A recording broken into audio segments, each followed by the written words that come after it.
The last time closed in 1998. So it's not been open since 1998, 23 years ago.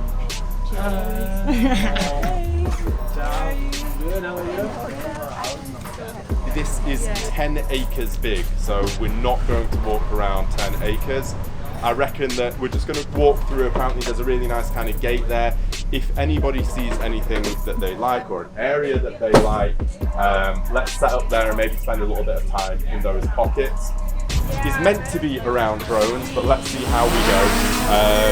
But if you are a model, then grab yourself a photographer and a videographer if you've got an idea in your mind, and vice versa as well. It's absolutely kind of freestyle, so do as you wish. Explore, experiment if you've got some ideas in your mind that you want to test as well. Give it a clean chili. There you go. And you can just really like take the dress out and it's like really flying.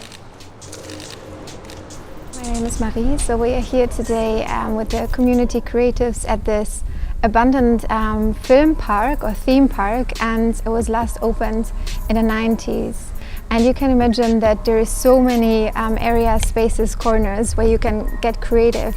Actually, as everything is kind of rotting and nature's taking over, it's a mix of nature and buildings, and then also people came here and there's a lot of graffiti everywhere.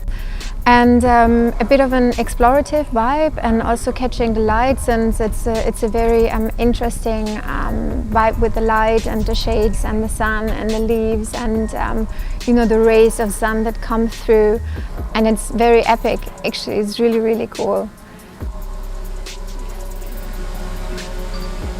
Max, you're making me nervous. Okay, right.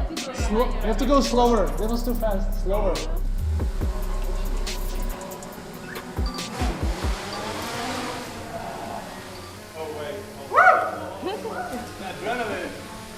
I did more explore with the shadow and light and smoke and dust effect. It was amazing. Trying to make a shot of model to build the connection like with this kind of creative people here in Bali. Get me one, both. Perfect, thank you.